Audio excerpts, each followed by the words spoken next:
Hello, good afternoon and welcome to this edition of Lunchtime News on MTV Sports with News First. I'm Shahin Jurangpati with your news.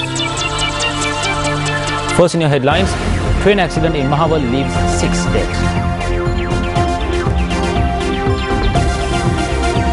Commuters highly inconvenienced by the private bus strike.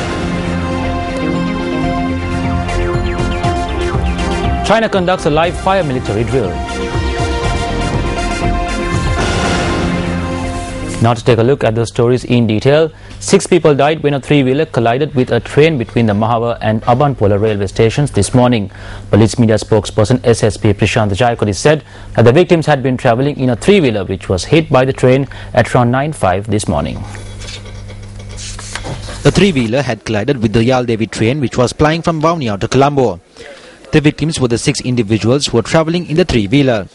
Another who sustained injuries in the accident has been admitted to the Kurunegala Teaching Hospital. The victims were identified as 4 children, a woman and a man. The victims were residents of the Amunagama and Biyagama areas. The group had met with the accident at an unguarded railway crossing while returning from a religious event in the Kirimati area.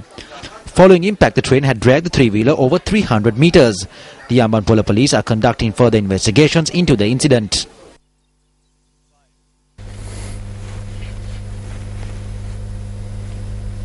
Commuters in the southern sector of the western province were severely inconvenienced by the strike action launched this morning by the Sri Lanka Private Bus Owners Association.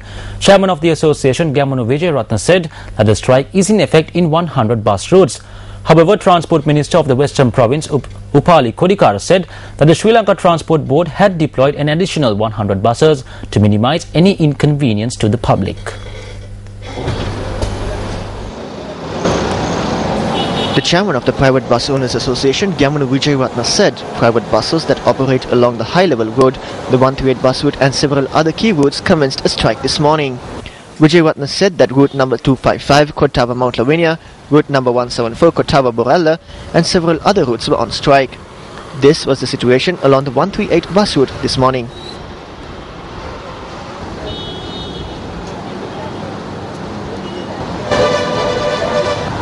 The people are stranded. None of us knew about the strike. The people can't even go to work in the morning. Everyone is going in a CTV bus. These buses are so crowded, the bus might even topple over. We can't go in three-wheelers, their fares are too high.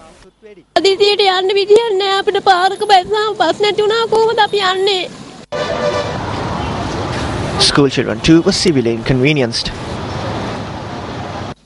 We have exams. There are no buses. It's already 7:25 in the morning. How are we to go to school? We have exams and we are already late. This is very difficult for us. However, private bus employees had this to say.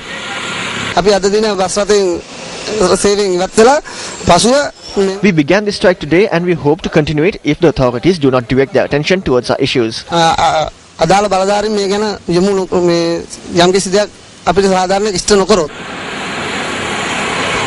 Meanwhile, private buses operating from Avisavella also kept away from the roads today.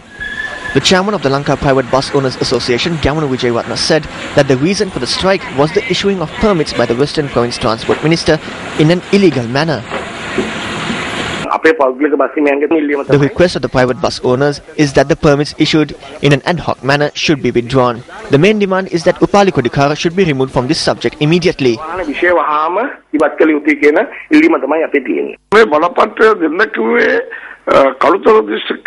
a meeting held in Kaluthara, a request was made to issue the permits. The meeting was held under the auspices of the President.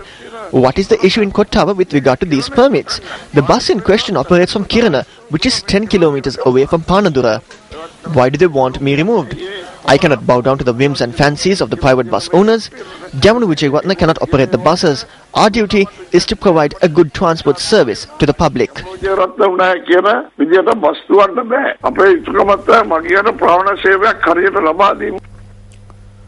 Meanwhile, the Disaster Management Centre says that the roads which were closed in the Badula district owing to the threat of landslide have been reopened for transportation.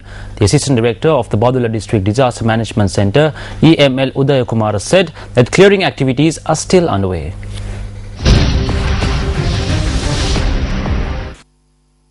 Owing to an earth slip, the Allavallavai road was closed since last night.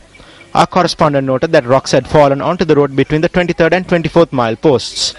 Transportation was hampered as a result of this, and according to the Disaster Management Centre, the police and the Road Development Authority are engaged repairing the road. The centre adds that the Beragala Haptale road, which was closed owing to landslides, has also been cleared. The Disaster Management Centre requests motorists to be cautious when using these roads, as there is a threat of more landslides. Meanwhile, a footbridge that has been built across Baduloya to get across to the Hangwell Island was washed away last night. Our correspondent noted that the island is home to around 60 families. As there is no other route to reach this hamlet, the islanders are facing numerous hardships. Meanwhile, the additional director of the Badula district DMC, ML Udayakumara, said that heavy rains have displaced around 100 persons from 36 families. He noted that measures have been taken to provide relief to those affected. In more local news, 2 individuals who had gone for a bath in the Ranmudu Alla in Thunmoder, Hanwella, have been reported missing. The police said that the incident had taken place at around 5 last evening. While a group of 10 were bathing in the Ranmudu Alla, 2 individuals had got caught to a strong current and had been dragged away. The 2 missing individuals are 31-year-old Buddhika Indrajit from the Markola area and 28-year-old Aruna Dilip Kumara from the Dalugama area in Kalania.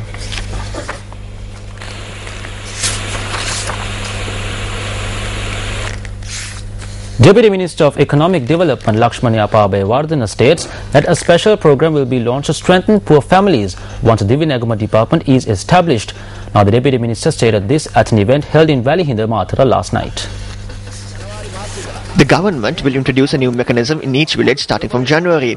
After the Divinagama department is established in this country, 4 officials from the department will be assigned to develop the well-being of poor families. These 4 officials, the Samudra Development Official, the Graman Eldari, an Agrarian Research Official and a graduate from the Ministry of Economic Development will be assigned to each village. These officials must look into the well-being of all families. There are Samurdhi families and they should receive the Samurdhi benefit. However, there are low-income families that do not receive this Samurdhi benefit. So therefore, there is a massive program lined up to bring all of them under the Divinagama department. An individual has been arrested by airport customs for attempting to smuggle out a stash of foreign currency. An official said that a stash of Saudi riyal were found in the suspect's possession. Now the official went on to note that the currency was valued at more than 6.8 million rupees. The suspect, who was arrested at around 2:30 this morning, is a resident of the Maligawata area. The suspect had concealed the currency in his shoes. Airport customs said that investigations have been launched into the incident.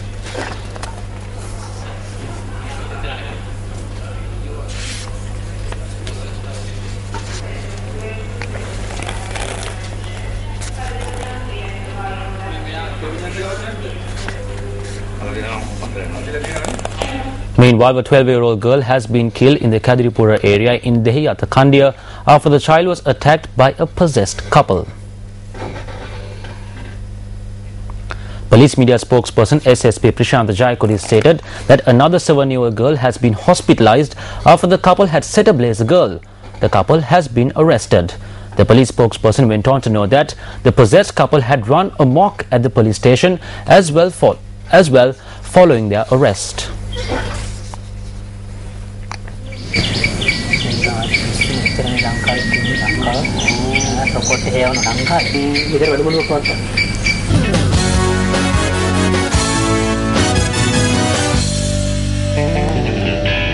Well, in sports news, the 4th day of the second test between Sri Lanka and New Zealand is currently underway at the Pisara Oval in Colombo.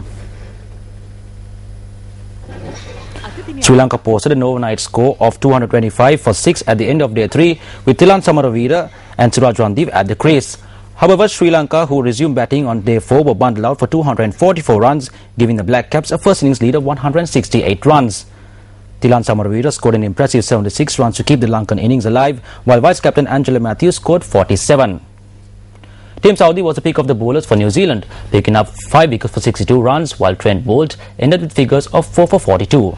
Commencing the second innings with a lead of 168 runs, the Kiwis lost their opening pair of Martin Guptill and Brendan McCullum for just 11 runs to Shamin Eranga and Rangan Herath respectively.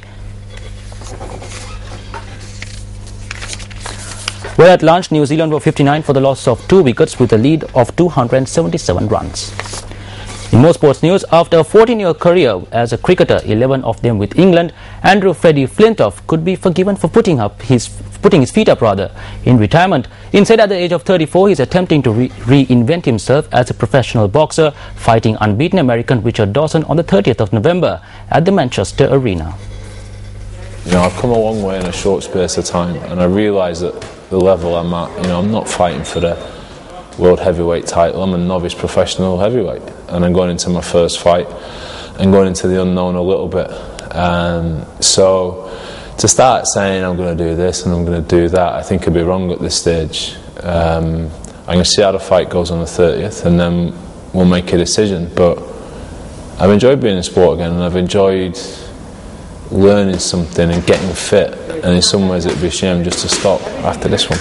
I think if you've got to be comfortable in what you're doing, and I know that to this I'm committing to it fully and giving myself the best chance, and the discipline, the sacrifices, the training. Shane and Barry wouldn't do it with me if I wasn't committed towards it. So I'm just getting my head down and getting myself in a position so I can go in the ring on the 30th and give a good account of myself. And as a cricketer, I was never about silencing critics, or it was about just having a go and giving it your best shot, and that's what I'm doing in this. And I appreciate people who have conflicting opinions, and that's fine. You know, if someone comes into a sport, I'd probably be the same with cricket. You want to be protected, but hopefully people will see at the end of it that it's not going to be to the detriment of boxing.